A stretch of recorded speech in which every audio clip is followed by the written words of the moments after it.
menyiapkan firman Tuhan. 25 menit kita sudah bisa memuji Tuhan di gereja ini, di tempat ini, dan kita percaya kita sudah mengalami perjumpaan dengan Tuhan. Dan saya meyakini bahwa firman yang kita dengar pada pagi hari ini akan memberkati hidup saudara dan saya. Mari kita siapkan sebuah pujian. Ku percaya janji Tuhan. Firman Tuhan adalah janji yang Tuhan berikan bagi kita. Dengan pujian ini saudara-saudara sekalian. Sungguh besar setiamu, Kau nyatakan bagiku, Kau Bapa yang selalu mengerti.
Selamat pagi Bapak Ibu Saudara yang diberkati oleh Tuhan.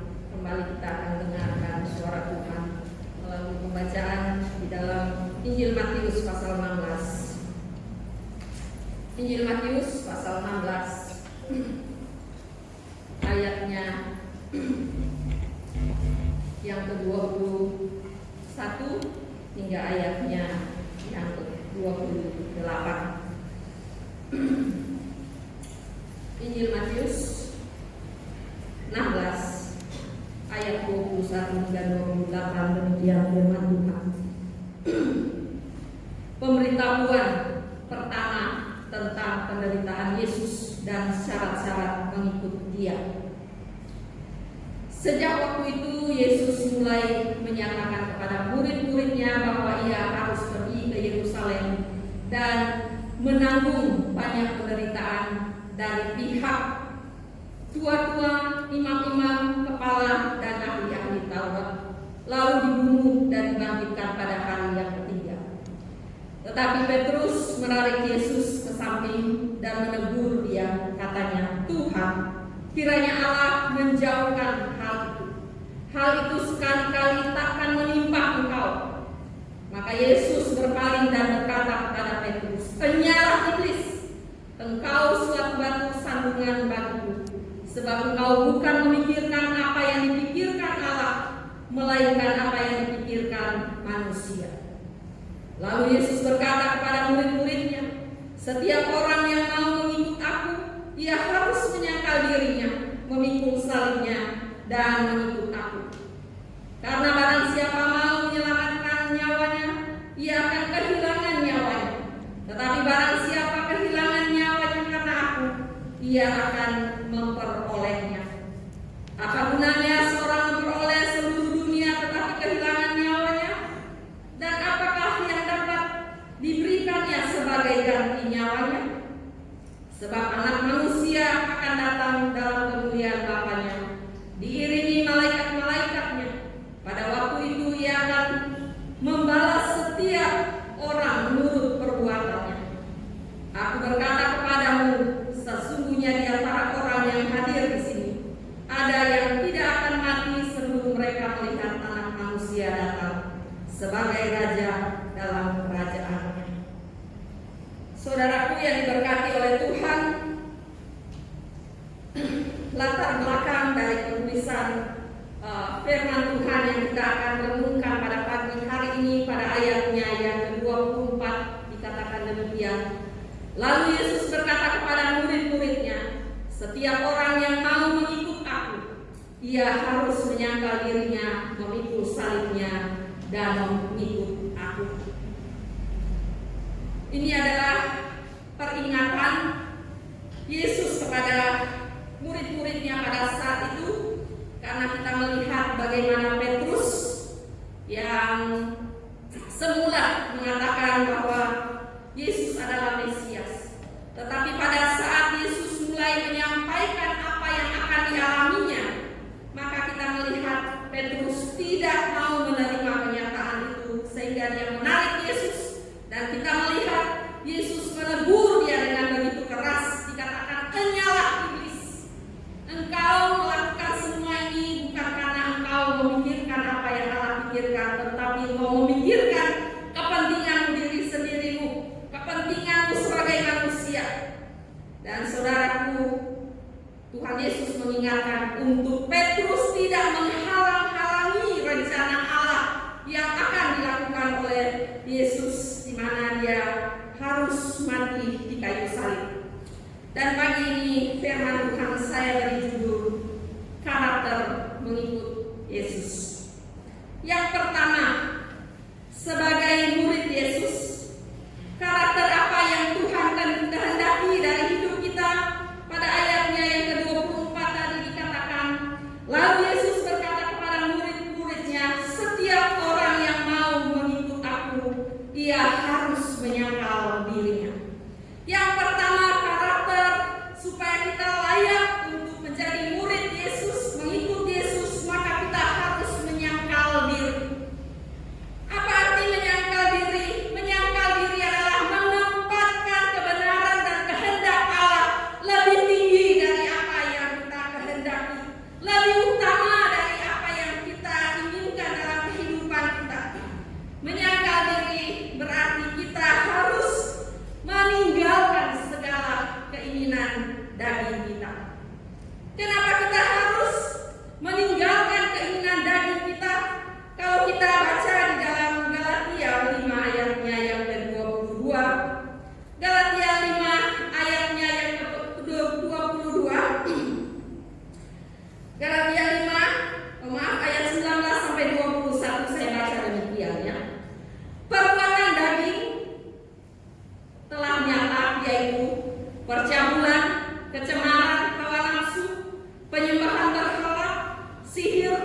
dan sebagainya.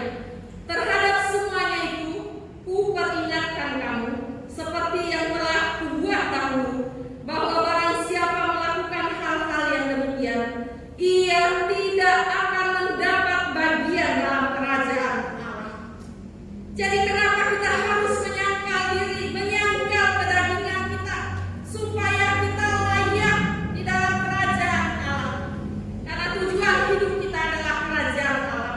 Jadi karakter yang harus kita lakukan sebagai murid Yesus, yang mengikut Yesus, maka kita harus menyangkal diri. Menyangkal diri suatu tindakan yang kita harus lakukan, menjadi karakter kita setiap hari. Kalau kita baca di dalam Lukas, kita harus menyangkal diri, kita harus melakukan setiap hari, bukan hanya sesaat, bukan hanya 1-2 jam, 1-2 hari, tetapi setiap hari kita harus menyangkal diri. Kita harus berani mengutamakan Tuhan di atas segala kepentingan-kepentingan kita. Saudaraku yang diberkati oleh Tuhan, menyangkal diri bukan perbuatan-perbuatan yang biasa hari-hari yang kita lakukan. Misalnya, saya menyangkal diri tetap baik karena istri saya cerewet, misalnya seperti itu. Saya menyangkal diri tetap baik, tetap melakukan sesuatu walaupun suami saya pelit dengan keuangan, misalnya seperti itu, ya. Bukan itu maksudnya menyangkal diri. Menyangkal diri, kita harus mengalahkan kedagingan kita. Kita harus mengalahkan keinginan-keinginan hawa nafsu kita. Kita harus mengalahkan keegoisan kita, kepentingan diri sendiri. Itulah menyangkal diri. Bukan hal-hal yang manusia pikirkan, tetapi menyangkal diri adalah karakter Kristus yang telah dinyatakan bagi kehidupan saudara dan saya. Dia menyangkal diri, dia tinggalkan surga yang begitu mulia, dia tinggalkan segala kemewahan, dia mau rela datang ke dunia menderita. Itulah penyangkalan diri yang harus kita teladani dalam kehidupan kita sebagai murid Yesus. Itulah karakter yang Kristus berikan kepada saudara dan saya. Kalau kamu mau layak menjadi muridku, kamu harus menyangkal diri. Saudaraku yang diberkati oleh Tuhan, menyangkal diri bukan suatu hal yang mudah. Menyangkal diri bukan suatu hal yang gampang, karena segala apa yang menjadi keinginan kita secara daging sebagai manusia itu harus ditundukkan dengan kuasa dan karakter Kristus. Menyangkal diri gampang kalau kita sebutkan, tetapi melakukan begitu sulit. Contoh saja tentang kita mau berdoa. Kita harus menyangkal diri untuk tinggalkan segala kesibukan kita. Kita harus menyangkal diri untuk waktu-waktu kita untuk Tuhan. Kita harus berdoa. Dan berdoa ini sesuatu yang mudah, tetapi betapa sulitnya orang menyangkal diri, memberikan waktu-waktunya untuk berdoa. Saudaraku yang diberkati oleh Tuhan, pelayanan yang diberkati oleh Tuhan, pelayanan yang maju, jiwa-jiwa yang banyak, adalah banyaknya orang yang menyangkal diri memberi waktu untuk berdoa. Kita akan masuk 81 tahun dengan poros ini. Saudara yang ada selama ini di tempat ini, adakah hal-hal yang maju atau terus menurun dan menurun? Kita perlu pertanyakan, sudahkah kita menyangkal diri untuk berdoa untuk pelayanan ini? Saudaraku yang diberkati oleh Tuhan, betapa sulitnya kita menyangkal diri untuk mendoakan pelayanan ini yang datang setiap hari Kamis sebelum pandemi. Paling cuma 12 orang.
buat Tuhan.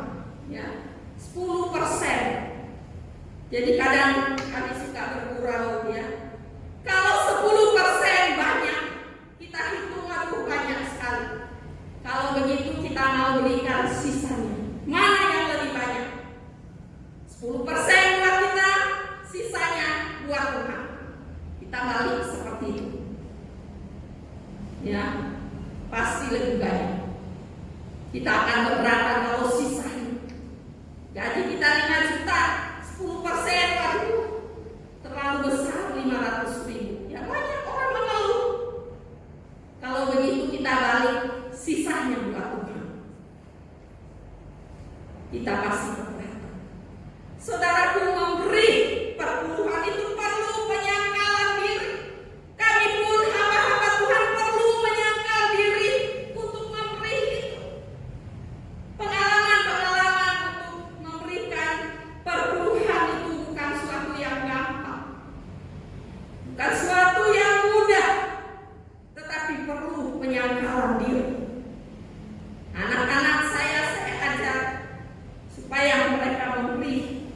Kalau kamu nanti sudah punya gaji kerja, harus ingat buat Tuhan. Dan saya katakan kalau punya tips-tips, kamu harus mampu bersyukur, kasih kepada Tuhan. Nah, 3 anak saya pendapatnya pun berbeda. Ya, kalau yang satu dia bilang, lihat-lihat mama kalau opsirnya baik, ya ini yang kecil. Kalau opsirnya baik, saya kasih persembahan syukur saya. Saya bilang nggak ada opsir yang baik, nggak ada opsir yang nggak baik, semua baik opsir. Kenapa opsir jadi nggak baik? Ya, karena kadang jemaat nggak mau ditegur dengan firman yang keras, makanya dibilang opsir nggak baik.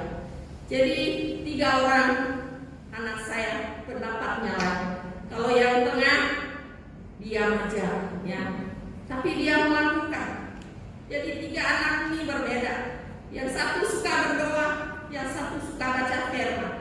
Kalau yang satu ya begitulah hidupnya, ya.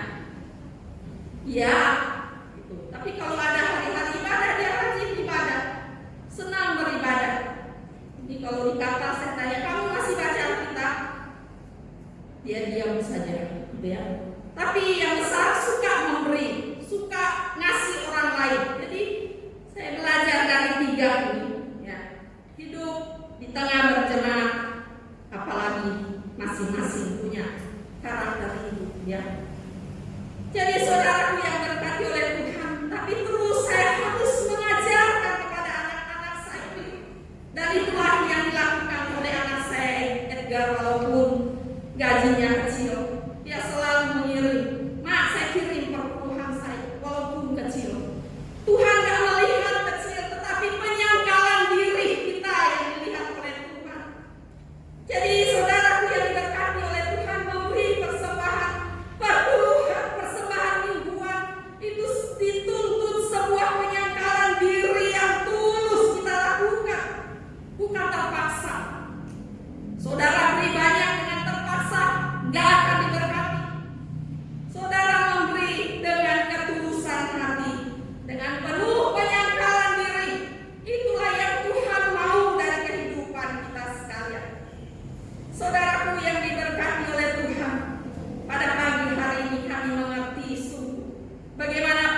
3 tadi ya.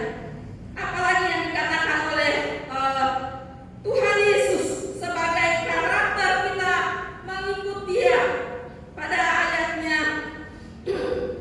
ya pasal 16 tadi saya akan baca ayat 24 dikatakan demikian. Setiap orang yang mau mengikut aku, dia harus menyangkal dirinya. Yang kedua, karakter Kristus memikul salibnya. Waduh, tambah berat mengajar memikul salib. Tetapi saudaraku, sebagai orang-orang percaya, memikul salib bukanlah sebuah beban. Kalau selama ini kita katakan bahwa memikul salib adalah sebuah beban, hari ini memikul salib itu adalah sebuah kemuliaan bagi saudara dan saya. Kalau saudara telah memiliki karakter Kristus, memikul salib berarti kita melakukan sebuah tindakan pikul. Ya. Pada Matius 11 ayat 29, firman Tuhan di situ juga mengatakan, pikulah kuk yang kupasang dan belajarlah pada Yesus. Saudaraku, kalau kita belajar tentang kuk ini sering digunakan untuk hewan yang dipergunakan oleh petani untuk bekerja. Ayah saya seorang petani pada zaman dulu. Ya. Awalnya mereka hidup bertani. Engkau saya dari Tiongkok sampai di Palu, awal mereka hidup berdagang dan bertani. Kendaraan zaman dulu namanya di sana gerobak, saya nggak tahu di sini. Dan binatang sapi atau lembu diberikan alat yaitu namanya kuk.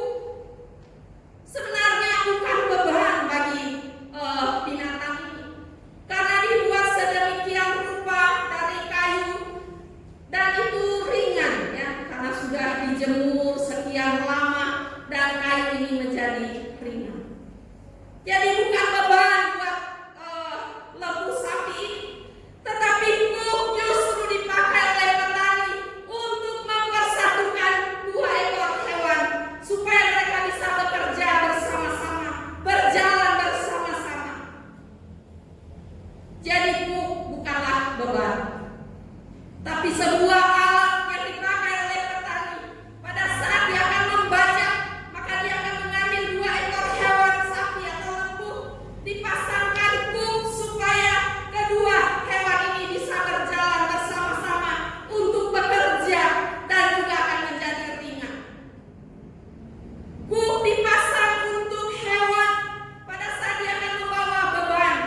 Kendaraan zaman dulu namanya gerobak. Saya nggak tahu di sini apa ya. Kalau di Jawa, jadi itu ditarik oleh 2 ekor sapi atau kerbau. Itu ditarik, kemudian dikasih muat segala hasil panen dari petani itu, baik mengangkut kelapa hasil panen atau padi ya dari sawah dari kebun, dipergunakanlah alat ini. Jadi saudaraku, kuk bukanlah beban dan itulah yang Tuhan bilang, pikulah salib. Memikul salib setiap hari berarti kita harus melakukan karakter Kristus setiap hari. Kalau kita belajar karakter Kristus di kayu salib itu, pada saat Yesus disalib, maka dibilang kita belajar dari salib itu. Karena di salib itu Yesus menunjukkan karakter tentang mengasihi. Di salib itu Tuhan menunjukkan pengorbanan yang dilakukannya. Di salib itu di mana ada karakter Yesus yang penuh pengampunan dosa manusia diselesaikannya. Dan di salib itu ada keselamatan kekal. Jadi itulah yang dikatakan belajarlah dari kuk itu. Kuk tadi dipergunakan oleh petani supaya lembu sapi bisa bekerja bersama. Dan itulah yang Tuhan mau. Pikulah salib. Kita mau memikul salib. Kita mau melakukan karakter Kristus bersama-sama dengan saudara seiman dan dibarengi dengan kuasa Tuhan yang menolong kita. Jadi salib bukan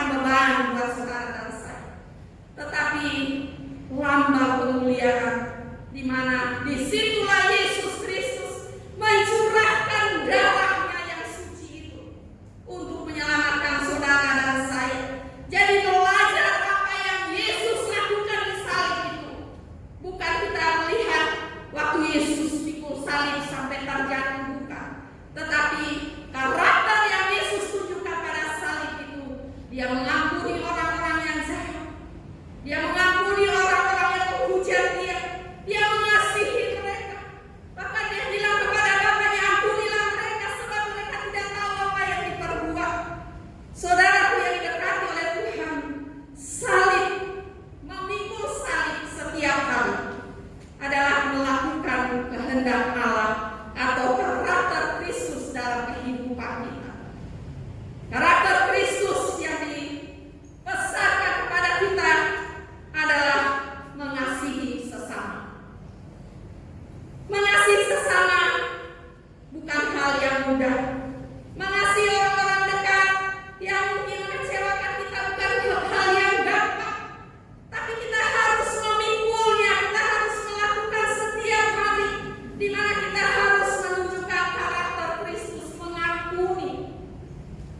Saudaraku, omong kosong kita bilang mengasihi Tuhan, tapi orang dekat kita, orang di dalam rumah kita tidak mampu mengasihi. Omong kosong kita bilang mengasihi Tuhan.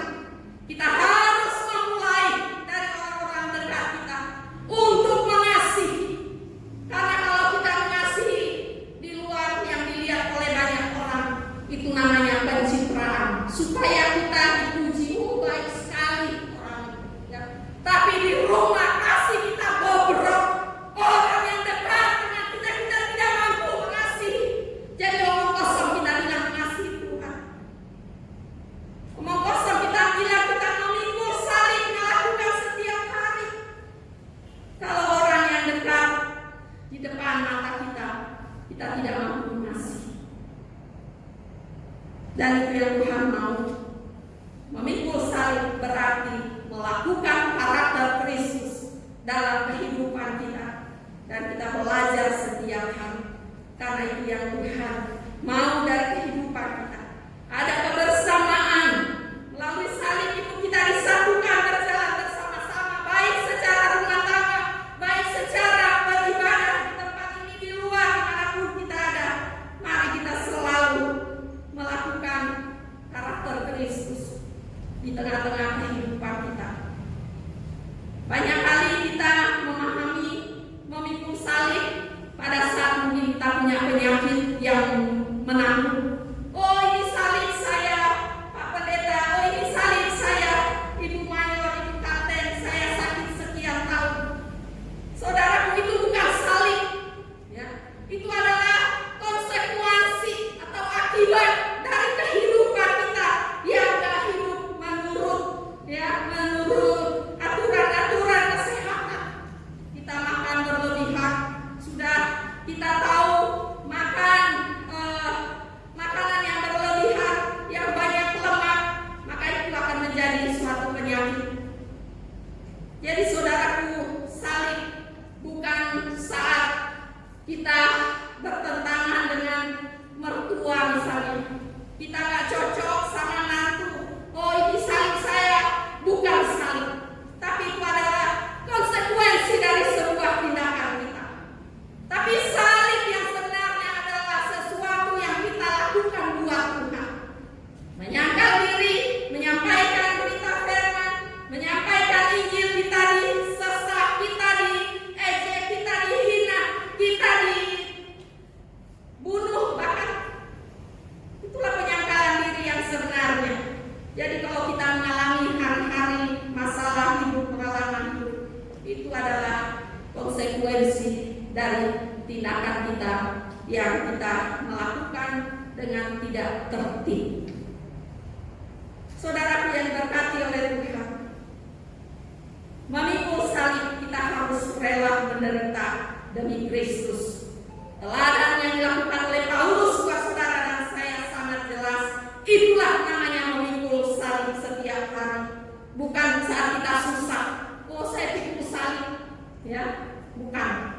Tetapi saat kita melakukan buat Tuhan, memberitakan Injil, hidup dalam kekudusan, hidup di dalam kebenaran, hidup menuruti firman. Itulah memikul salib. Karena kita lakukan buat Tuhan. Dan yang terakhir, apa yang dikatakan oleh Tuhan karakter, kalau kalian ingin atau murid mau ingin mengikut saya, yaitu melakukan kehendak Tuhan, atau ikutlah aku, kata firman Tuhan di dalam ayat yang ke-24, ikutlah aku. Apa artinya ikutlah aku? Ikutlah segala perbuatan-perbuatan karakter yang baik yang Tuhan Yesus telah teladankan buat saudara dan saya. Ikut Yesus, bukan nyimpil ya, ikut. Tetapi ikut Kristus lebih daripada kita nyimpil ya. Tapi melakukan kehendak Tuhan, melakukan firman Tuhan. Itulah yang dikatakan mengikut aku. Mengikut seluruh karakter Kristus. Dan kita harus memiliki hubungan yang baik saat kita mengikut Tuhan ya. Kalau perlu kita terus tingkatkan lebih dalam hubungan kita yang baik dengan Tuhan pada saat kita mengikut, di mana kita terus berusaha lebih lagi melakukan kehendak Tuhan, melakukan karakter Kristus dalam hidup kita. Kita melakukan hal-hal yang baik, koneksi yang baik, hubungan yang baik dengan Tuhan. Kalau kita punya HP ya, kalau koneksinya kurang baik, kita nggak senang ya. Kalau lemot, kemudian lalot, apalah istilahnya semua.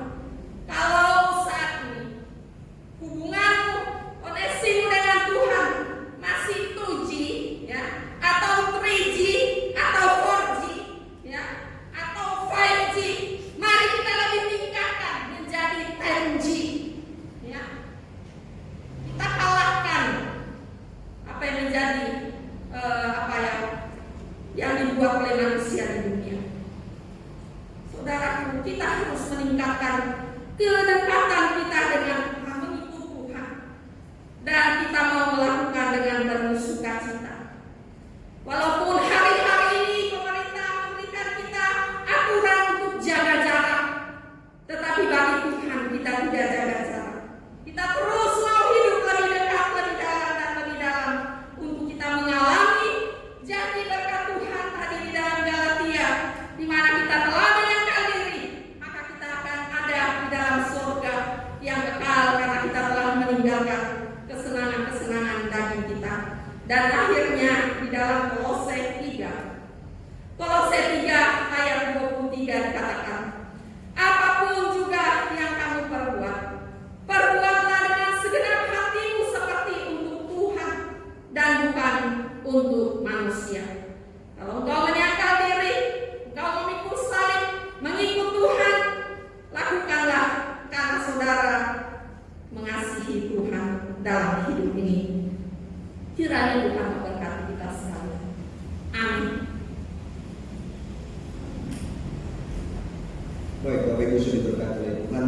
Apapun yang saudara dan saya berbuat seperti untuk Tuhan dan bukan untuk manusia. Ini ayat yang selalu saya tanam dalam pikiran dan otak saya, karena ayat ini sebuah ayat yang diberikan oleh Ibu Mayor kepada saya pada waktu saya akan menyelesaikan skripsi saya, saudara-saudara sekalian, akan menghadapi para dosen dalam sebuah bertanggung jawab skripsi. Maka ayat ini saya tanamkan, saya tuliskan di skripsi saya. Apapun yang mau berbuat, berbuatlah seperti itu Tuhan dan bukan seperti itu manusia. Ini bicara sebuah panggilan seorang murid dalam hidup kita, saudara sekalian.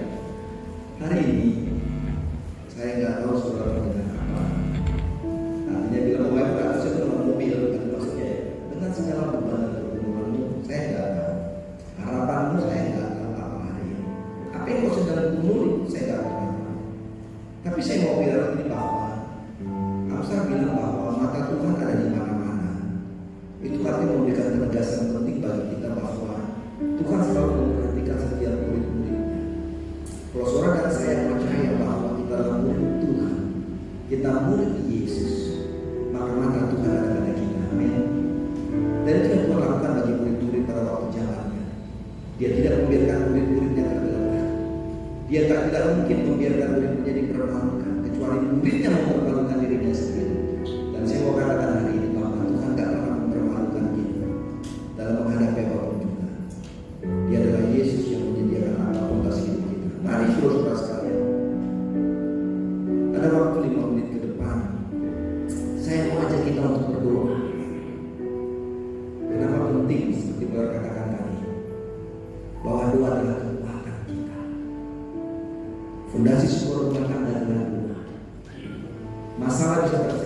karena doa. Yesus lakukan dalam hidupnya di dunia, dalam pelayanannya. Kekuatannya doa. Hingga Alkitab bilang tiap-tiap pagi dia pergi berdoa. Tiap-tiap malam dia pergi berdoa. Daniel hidup dalam doa 3 kali sehari.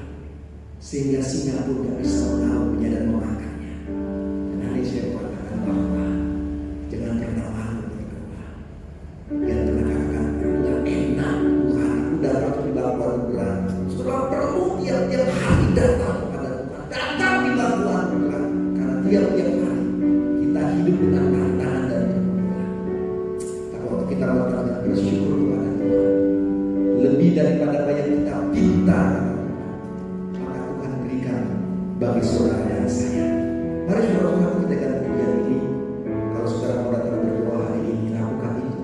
Ini waktu yang baik, kesempatan yang baik. Kita mau berikan kepada saudara dan saya. Pada saat kita kan pujian ini saudara-saudara lebih daripada yang diminta. Aku bersyukur kepada Tuhan. Kalau saudara datang berdoa di bangkuan, lakukan itu. Di tempat duduk lakukan itu. Mungkin ingin mengajak anak-anak melakukan itu. Mau mengajak suami atau istri melakukan itu. Atau ingin membawa dirimu sendiri